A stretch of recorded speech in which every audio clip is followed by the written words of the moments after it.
Olá, bem-vindo a mais uma aula do curso de toxicologia e nesta aula nós vamos falar sobre a avaliação do risco. Em toxicologia, por definição, nós conceituamos perigo como a capacidade de uma substância causar um efeito adverso. O risco é a probabilidade de um evento nocivo ocorrer devido à exposição a um determinado agente químico ou biológico. A avaliação do risco é o processo pelo qual o perigo, a exposição e o risco são determinados.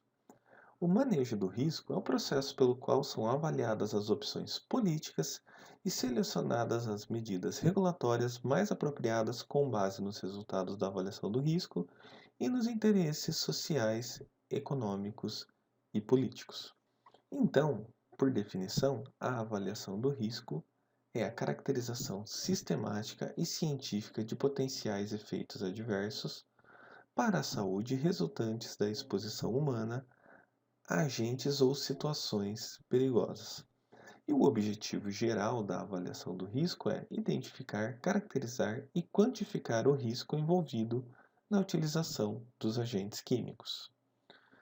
A avaliação do risco também tem objetivos específicos que devem ser atendidos durante a realização dessa avaliação.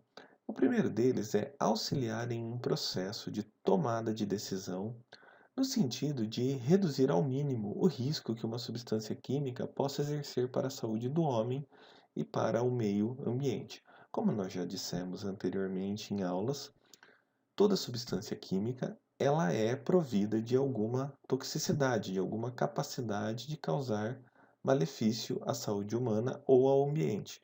Então, por isso, é necessário tomar uma decisão para definir os limites de utilização dessa substância. Analisar a relação entre o risco e o benefício no uso dessa substância.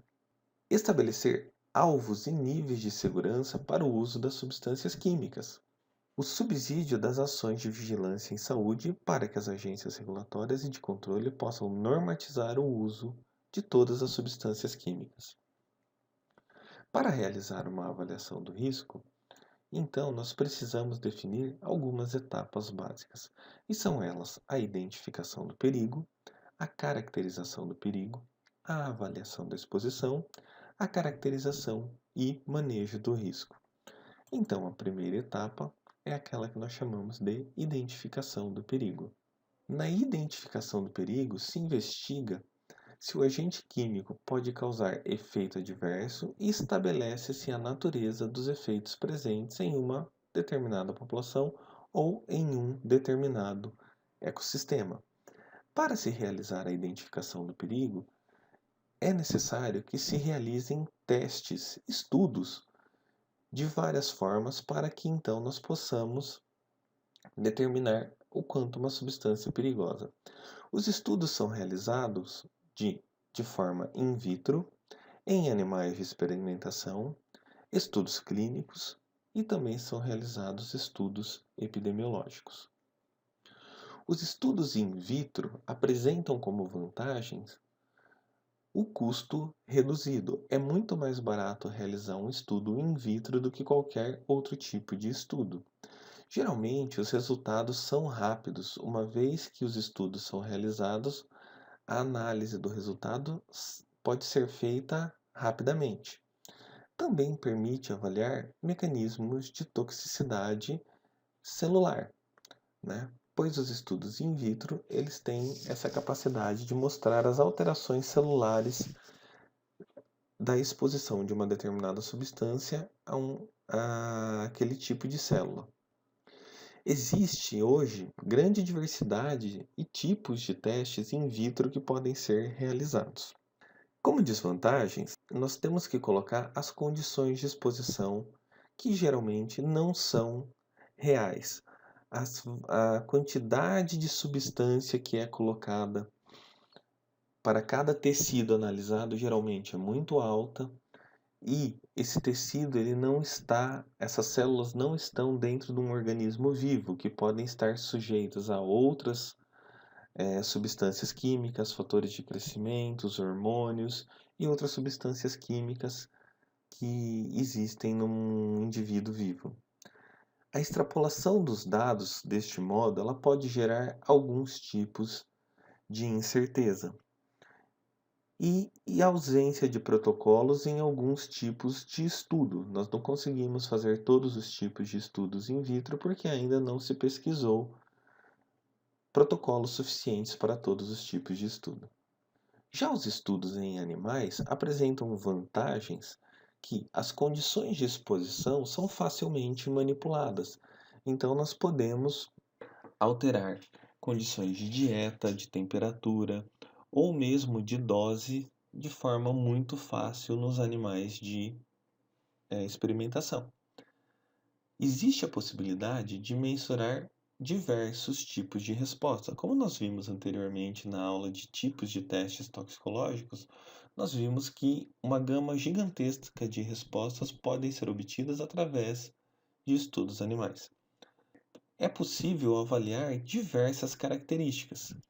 E também nós podemos avaliar os mecanismos de toxicidade, dependendo da duração e da dose do estudo, é possível avaliar esse tipo de mecanismo.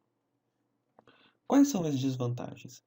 Os estudos em animais são feitos com espécies diferentes da espécie humana, geralmente roedores, cães e, de vez em quando, alguns primatas. Lembrando que sempre os estudos com primatas são muito mais caros. Então, por isso, pode haver incertezas em relação à resposta que será obtida no ser humano. O ambiente extremamente controlado, muitas vezes, ele não vai condizer com a condição real de exposição de uma determinada substância química num ser humano, pois vários fatores podem ser modificados, como umidade, temperatura, condições do ar, condições do solo, da água. Então, muitas vezes isso pode não ser fidedigno à condição de exposição humana. As concentrações e o tempo de exposição geralmente são diferentes da concentração de exposição humana, né? Geralmente as concentrações de exposição em animais são maiores e o tempo de exposição nos animais geralmente é menor do que na espécie humana. Os estudos clínicos apresentam grandes vantagens em relação aos estudos in vitro e aos estudos animais.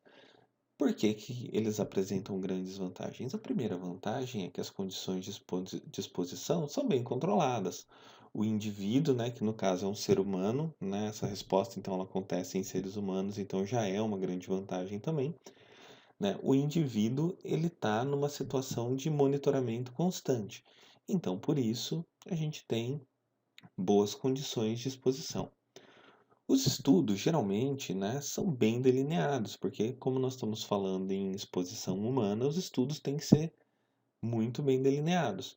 Proporciona a capacidade de estudar subpopulações, como, por exemplo, etnias diferentes, indivíduos que muitas vezes podem ter algum pequeno problema de saúde, né, que não seja incapacitante.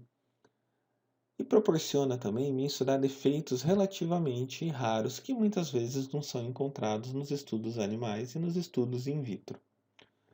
As desvantagens desse estudo são que eles são muito caros, né? Tudo que é feito com seres humanos é um estudo muito caro, pois tem que envolver médicos, tem que envolver enfermeiros, grandes centros de pesquisa, internação, hospitais, acompanhamento posterior de saúde, enfim, são estudos relativamente mais caros. São realizados em períodos curtos de tempo e com baixas doses, ou seja, o indivíduo não vai ser exposto durante um grande período da vida dele e também não vai ser exposto a doses altas. Por quê?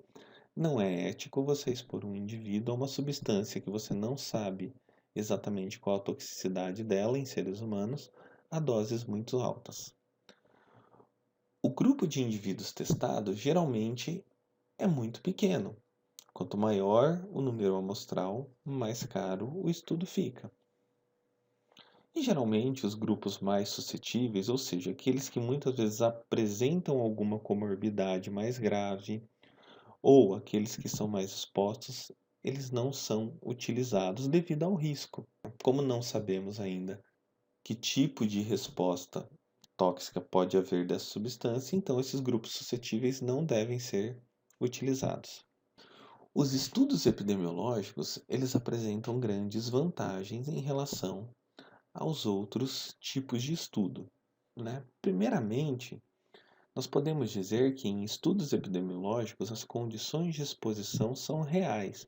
Porque os estudos epidemiológicos, nós estamos falando de um tipo de estudo que está sendo feito a posteriori. Não é o mesmo tipo de estudo como estudos in vitro, estudos animais e estudos clínicos, que são feitos antes da exposição efetiva. Não, nos estudos epidemiológicos o que nós temos é uma condição de exposição real, ou seja, aquela substância química ela já está causando algum malefício, algum dano a uma determinada população. A ocorrência dos efeitos pode estar relacionada à associação de outras substâncias, que geralmente não são mensuradas quando nós fazemos os estudos anteriores. Geralmente a substância ela é administrada individualmente, sem a presença de outras, até para evitar fatores de incerteza. Os efeitos são mensurados na espécie de interesse. Ampla abrangência de suscetibilidade, mesmo em humanos. Por que ampla abrangência de suscetibilidade? Porque aí não são mais pacientes selecionados. Qualquer um pode estar exposto a esse tipo de substância. Contudo, como eu disse para vocês, os estudos epidemiológicos são feitos a posteriori, ou seja, depois que a substância já entrou no mercado e já pode estar causando algum malefício. Então, eu costumo dizer que os estudos epidemiológicos são aqueles que são realizados porque as etapas anteriores não puderam prever alguns tipos de efeito. E aí nós temos algumas desvantagens, como o tempo. Muitas vezes, o tempo para se realizar um estudo desse é muito longo, por vários motivos. O primeiro motivo é porque a substância não foi utilizada em uma quantidade muito grande e demorou-se às vezes anos para ela apresentar algum tipo de toxicidade ou bioacumulação. E o segundo motivo é quando se tem uma população contaminada, tem que olhar o desenvolvimento posterior dessa população e ver como o que vai acarretar no futuro dessas pessoas. O custo geralmente é muito alto, porque as pessoas que foram expostas têm que ser tratadas, e uma vez que elas têm que ser tratadas, o custo do tratamento acaba sendo alto, é necessário haver remediação do problema, e isso também envolve muito gasto. Não há como retroceder com medidas para os malefícios causados. Grande risco envolvido, porque as pessoas expostas muitas vezes podem até vir a morrer devido a essa exposição. Muitos efeitos mensurados não fornecem o detalhamento devido, como as condições de exposição não são controladas e como é difícil muitas vezes obter alguns tipos de dados, é difícil a gente então ter um detalhamento exato do que aconteceu. Qual foi a dose utilizada, qual foi o tempo de exposição, enfim, esses tipos de parâmetros a serem avaliados. Pode ocorrer dificuldade na seleção dos dados e confusão na sua análise devido a essa dificuldade que eu citei anteriormente. A próxima etapa, então, é aquela que nós chamamos de caracterização do perigo. Uma vez que já foram feitos estudos, então agora nós temos que caracterizar esse perigo. E a caracterização do perigo é a base fundamental da relação quantitativa entre a exposição a um agente e a taxa de incidência de uma determinada resposta adversa. Para realizar a caracterização do perigo, como eu disse, são utilizados os resultados dos estudos realizados anteriormente. A caracterização do perigo pode ser variável em diferentes sociedades e em diferentes populações, devido a questões culturais, a questões sociais, disponibilidade de tecnologia e também em função de condições geográficas, né, climáticas, condições de solo, vegetação, entre outras. Quais são os objetivos? O primeiro é quantificar o perigo a que uma determinada população estará exposta. Embasar a seleção dos pontos de efeito crítico, né, que nós chamamos de endpoints, onde não são observados efeitos adversos. Realizar a caracterização do risco à saúde humana ou da população-alvo. Quando nós falamos em efeitos críticos, nós temos alguns tipos de efeitos críticos que devem ser observados. Esses tipos de efeitos críticos ou tipos de endpoints são limites para efeitos cancerígenos, limites para efeitos genotóxicos, limites para toxicidade sobre a reprodução, toxicidade sobre o desenvolvimento intrauterino, níveis em que pode haver desregulação endócrina, determinação de níveis em que pode haver neurotoxicidade, imunotoxicidade, entre outros tipos de endpoints que podem ser determinados, mas eu citei aqui somente os principais. Para fazer a seleção dos endpoints, então, deve ser realizada a abordagem pelo peso da evidência. E o que é esse peso da evidência, né? Para se determinar o peso de uma evidência, deve ser feita a avaliação e consideração de todos os dados e informações biológicas estatisticamente relevantes disponíveis para o estudo. Então, tudo que foi estudado em relação a essa substância e tem uma determinada relevância deve ser coletado e analisado. E os estudos, eles não devem ser analisados individualmente. Os estudos, eles devem ser separados pela sua resposta, aglomerados, juntados em tipos de resposta obtida, e então eles devem ser analisados dentro do conjunto. Quais fatores então vão contribuir para a determinação do peso da evidência? Devem ser observados estudos de diferentes investigadores que apresentam resultados na mesma direção. Se vários pesquisadores estão realizando estudos sobre aquela determinada substância e os resultados estão sugerindo um determinado tipo de efeito adverso, então isso significa que o peso da evidência é bom. Em compensação, se apenas poucos estudos dizem que há uma evidência em relação a um determinado efeito adverso, o peso da evidência já não é tão bom. Os efeitos devem ser similares entre as espécies, linhagens, gêneros e a via de exposição. Os estudos, então, que apresentam esse tipo de efeito, eles devem ser considerados. Evidência clara de relação entre a dose e a resposta. Geralmente, quanto maior a dose, maior a resposta tóxica esperada.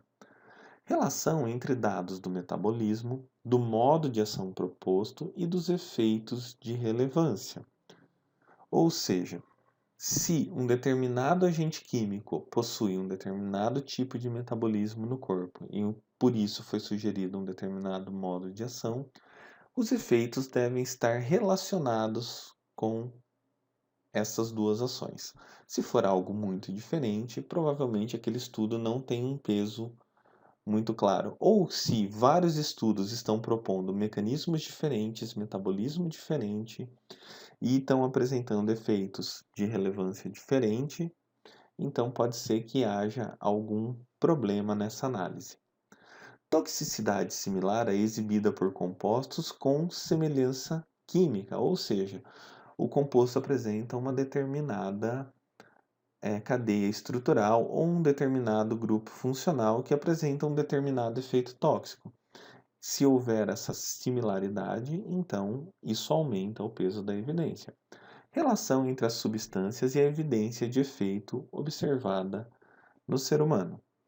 Depois de realizada então a identificação do perigo e a caracterização do perigo, é necessário então avaliar a exposição a que um determinado ser vivo estará sujeito em parte da sua vida ou no desenvolvimento das suas atividades. Então, o processo de avaliação da exposição tem como objetivos a mensuração da intensidade, da frequência, da duração da exposição humana a um agente. Também é objetivo estimar as exposições hipotéticas que podem surgir pelo uso de determinada substância química. A avaliação da exposição pode descrever os seguintes parâmetros para compor na avaliação do risco: magnitude da exposição, ou seja, quanto que o indivíduo vai receber daquela substância química ao longo daquele período de tempo. Duração e via de exposição, o tamanho da exposição, a natureza e a classe da população exposta, as incertezas deste processo. O conceito de exposição de uma substância química pode ser abordado sob dois aspectos diferentes. O primeiro deles é o contato dessa substância química com as barreiras externas do indivíduo, como por exemplo, pele, mucosa digestória, mucosa respiratória, entre outros. O segundo aspecto a ser abordado está relacionado à estimativa quantitativa e qualitativa deste contato, né? Ou seja, efetivamente, qual foi a dose que foi absorvida pelo indivíduo após o contato. Para se realizar uma correta avaliação da exposição, é necessário verificar alguns parâmetros, como determinar onde essa substância está concentrada, ou seja, a fonte de exposição. Se essa substância, então, ela vai estar no alimento, se ela vai ser um combustível, se ela vai ser um contaminante ambiental. Identificar os meios pelo qual o indivíduo pode ser exposto a essa substância, ou seja, se é através da ingestão do alimento, se é através da exposição no ambiente de trabalho, qual o tempo que ele vai ser exposto. Quantificar a exposição, ou seja, a dose que o indivíduo vai receber e o período de tempo. Vários fatores podem influenciar na avaliação da exposição, como por exemplo, os tipos de população exposta, se é o público em geral ou se é uma determinada classe específica de pessoas, como por exemplo, trabalhadores que vão manipular esse produto, entre outros. O tipo de substância, ou seja, se ela tem uma toxicidade muito alta ou se ela é de toxicidade muito baixa. Se essa substância é única ou ela está misturada a outro tipo de substância. Isso pode mudar completamente a cinética da exposição. A duração da exposição. Se isso vai ser eventual, se vai ser constante. Né? No caso de um trabalhador, por exemplo, muitas vezes a exposição é constante. Né? No caso de uma pessoa que faz o uso recreacional de uma determinada substância, pode ser uma exposição eventual. O meio de exposição, se isso vai vir na água, se está no ambiente, se é um tipo de substância que a pessoa vai fazer ingestão. E a via de exposição, né? Se é via dérmica, se é via oral, se é via respiratória. Quais são as formas de realizar a avaliação da exposição? A primeira forma de se realizar a avaliação da exposição é realizar a medição direta da dose potencial que entra em contato com um indivíduo, ou seja, será feita a dosagem do quanto de substância vai entrar em contato com o indivíduo pela via de exposição. Realizar a medição concreta do agente químico no meio onde ocorre o contato. Por exemplo, você pode dosar o quanto que tem do agente químico numa determinada atmosfera, seja no ambiente de trabalho, ou no caso de poluição ambiental, ou então, por exemplo, na água. Realizar estimativa de dose potencial determinada por indicadores internos, ou seja, por biomarcadores, após a ocorrência do contato. Aí nós estamos dosando então o quanto efetivamente chegou à corrente sanguínea do indivíduo. Depois de realizadas essas etapas, então é necessário ter uma caracterização e manejo do risco para que essa exposição seja minimizada. E dentro do processo de caracterização e manejo do risco, né, nós devemos então realizar a predição de frequência e de severidade da exposição. Também, né, é necessário integrar os dados obtidos nas etapas anteriores para uma tomada de decisão futura. De acordo com a severidade dos efeitos adversos e de sua probabilidade de ocorrência, será então verificado o risco estimável e também se é negligenciável, tolerável ou intolerável. Mediante a toxicidade e a frequência de exposição, então nós podemos determinar o risco. Por exemplo, se nós temos aqui uma substância de alta toxicidade em que o indivíduo será altamente exposto, então o risco desse efeito ocorrer é muito alto. Se nós tivermos uma substância descendo um pouco ali de média toxicidade e uma baixa frequência de exposição, então nós temos ali um risco baixo-médio. E se nós tivermos uma toxicidade muito baixa, uma frequência de exposição muito baixa, então nós consideramos que a importância dessa exposição é mínima. E assim sucessivamente, de acordo com a tabela ao lado.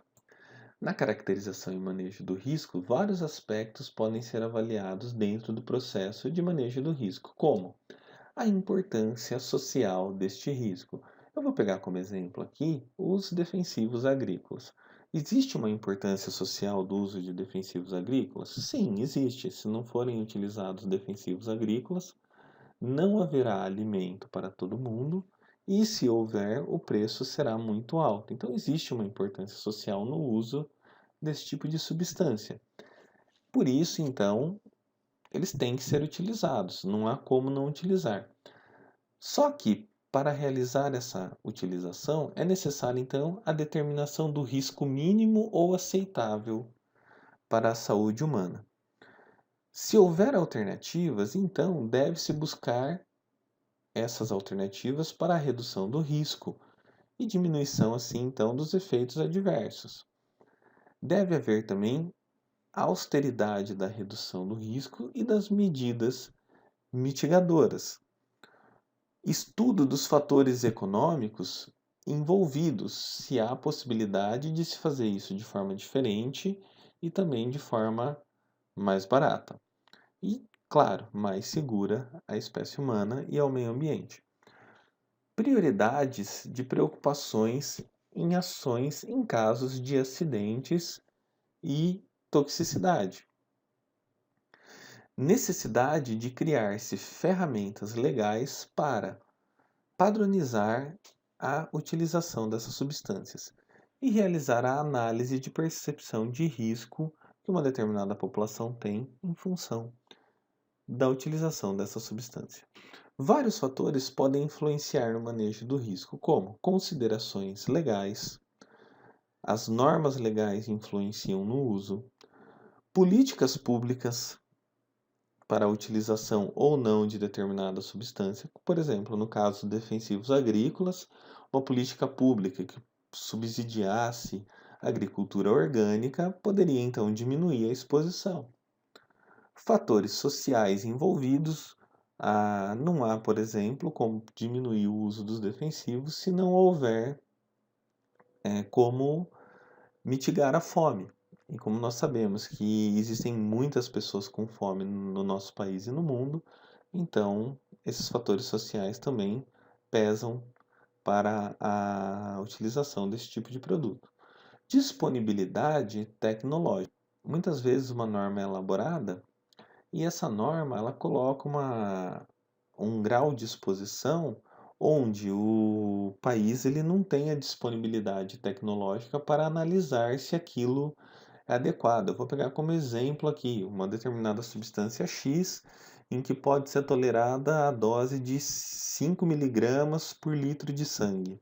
Mas e se no país não houver nenhum aparelho, devido às condições sociais e econômicas daquele país, se não houver um aparelho que consiga captar isso? Só aparelhos que consigam captar pelo menos 10 miligramas por litro de sangue. Então, essa disponibilidade tecnológica tem que ser avaliada. Não adianta criar uma norma onde não se tem uma disponibilidade tecnológica para isso. Fatores econômicos envolvidos. Muitas vezes pode-se colocar assim, um trabalhador não pode ser exposto a uma dose maior do que tanto de uma determinada substância química. Só que daí isso pode acarretar na perda de vários empregos. Nós temos aí então um fator econômico e social importante. Por isso, então, nós temos que avaliar bem isso antes de criar uma norma regulamentadora.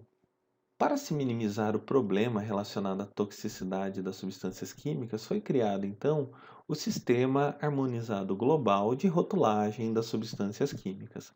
O GHS, então, é um sistema que todo laboratório deve utilizar para que ocorra a rotulagem adequada dessas substâncias químicas e deve constar nele as condições de exposição seguras para uma determinada pessoa. Então, o que é o GHS? É uma abordagem sistemática que permite a fácil caracterização, classificação do perigo e do risco. Seu objetivo é fornecer informações para a proteção da saúde humana e do meio ambiente. Os perigos são listados nos rótulos e nas fichas de dados de segurança. Para vocês entenderem, né, o GHS ele não é uma coisa nova, começou a ser implantado em 1972, né, quando a ONU criou critérios para a melhoria do ambiente humano e dos recursos naturais. Em 1980, um programa internacional de segurança química foi criado através de uma ação conjunta da Organização Mundial de Saúde, da Organização Internacional do Trabalho e do Programa da ONU para o Meio Ambiente. Em 1989, os países signatários deveriam reduzir, né, isso foi determinado na Convenção de Basileia, que os países signatários deveriam reduzir a geração de resíduos perigosos e diminuir o movimento desses resíduos entre países. O Brasil acabou se tornando signatário dessa convenção em 1993. Em 89 também, em Roterdã, houve o estabelecimento da responsabilidade compartilhada entre os países membros para minimizar os efeitos do comércio mundial de contaminantes. Foi algo que o Brasil se tornou signatário somente em 2005. Em 90, a Organização Internacional do Trabalho determinou algumas normas de proteção aos trabalhadores através da prevenção e tratamento da exposição acidental e fornecer também acesso à exposição. No Rio de Janeiro, em 1992, ocorreu a Eco 92, que foi uma grande conferência para que então vários pontos relacionados ao meio ambiente fossem estabelecidos. E na Eco 92, então, ocorreu a formulação de uma estratégia internacional para a gestão ecologicamente racional de produtos químicos. Em Joanesburgo, 2002, ocorreu aquilo que foi chamado de Rio mais 10, né? Porque 10 anos depois da Eco 92, foi feito um novo encontro em Joanesburgo, na África do Sul, para renovar a Agenda 21 para o manejo adequado dos produtos químicos e resíduos perigosos, e estabeleceu-se que até 2020 os produtos químicos sejam utilizados e produzidos de forma que levem à minimização de efeitos adversos à saúde humana e ao meio ambiente. Então, esse ano isso deveria estar acontecendo. Em Dubai, 2006, foi criado o Sistema Estratégico Internacional para o Gerenciamento das Substâncias Químicas. No Brasil, então, quem regulamentou o GHS foi a Portaria número 229 de 2011 do Ministério do Trabalho e do Emprego, que atualizou a NR 26, né? E no capítulo 26.2, que trata da classificação, rotulagem preventiva e ficha de dados de segurança de produtos químicos, foi determinado que essas informações então deveriam estar sempre listadas nos locais de trabalho. E os aspectos relativos à classificação devem atender ao disposto em norma técnica oficial vigente. Atualmente, a norma técnica que regula isso é a norma da ABNT 4725 na sua parte 1. E quais são as premissas básicas do GHS? Primeira, fornecer informações sobre os produtos químicos relativos à segurança, à saúde e ao meio ambiente. Proporcionar o direito ao público de conhecer e identificar os produtos químicos perigosos que utilizam e os perigos que eles oferecem. Utilização de um sistema simples de identificação, de fácil entendimento e aplicação nos diferentes locais onde os produtos químicos são utilizados. Necessidade de facilitar acordos internacionais e de proteger o segredo industrial e de informações confidenciais. Capacitar e treinar os trabalhadores para que eles possam se proteger de acidentes com produtos químicos. Educação e conscientização dos consumidores para diminuir os acidentes domésticos. As informações devem ser fornecidas de duas maneiras, na forma de texto e de símbolos, que eu vou mostrar mais para frente para vocês. A compreensão dos componentes dos sistemas deve levar em conta estudos e literatura existente, bem como qualquer evidência resultante dos testes. Ou seja, estamos falando aí do que nós estamos do debate até agora de avaliação do risco. Os termos utilizados para indicar o grau, severidade do perigo devem ser consistentes para todos os perigos físicos à saúde humana e ao meio ambiente. E como deve ser realizada então a classificação das substâncias através do GHS? Deve ser feita em explosivo, gases, líquidos inflamáveis, sólidos inflamáveis, substâncias sujeitas à combustão, substâncias oxidantes e peróxidos orgânicos, substâncias tóxicas e infectantes, material radioativo, substâncias corrosivas e substâncias e artigos diversos não classificados nas anteriores. E como que vai ser feita então essa classificação? No rótulo deve haver o pictograma, né, que é essa figura aqui, nós chamamos de pictograma, e deve haver então aquilo que nós chamamos de palavra de advertência, que no caso aqui desse pictograma é perigo, na outra atenção, né? E as frases de perigo e frases de precaução, como por exemplo, fatal se ingerido, tóxico se ingerido, nocivo se ingerido. E depois também, além disso, algumas frases de precaução. Mas, Fábio, como que eu vou fazer? Eu vou decorar tudo isso? Não. Para isso tem que ter aquilo que nós chamamos, né, de ficha de informações de segurança e produtos químicos, porque nessa ficha vai haver todas essas frases de segurança devidamente caracterizadas, né? Então, por isso, deve haver a padronização da rotulagem e essas fichas elas devem estar sempre disponíveis para consulta e essas frases de segurança e de precaução devem ser de fácil acesso para todos aqueles que trabalham num determinado ambiente. Além disso, deve haver a elaboração da ficha de emergência e do envelope de transporte, ou seja, se houver algum acidente no transporte dessa substância, ele deve ter ali protocolos que devem ser realizados ou informações que devem ser fornecidas rapidamente às autoridades competentes para determinar a segurança deste transporte. Legal este conteúdo? Se você gostou, dá um curtir e se inscreve no nosso canal. Muito obrigado por assistir a esse vídeo e até mais.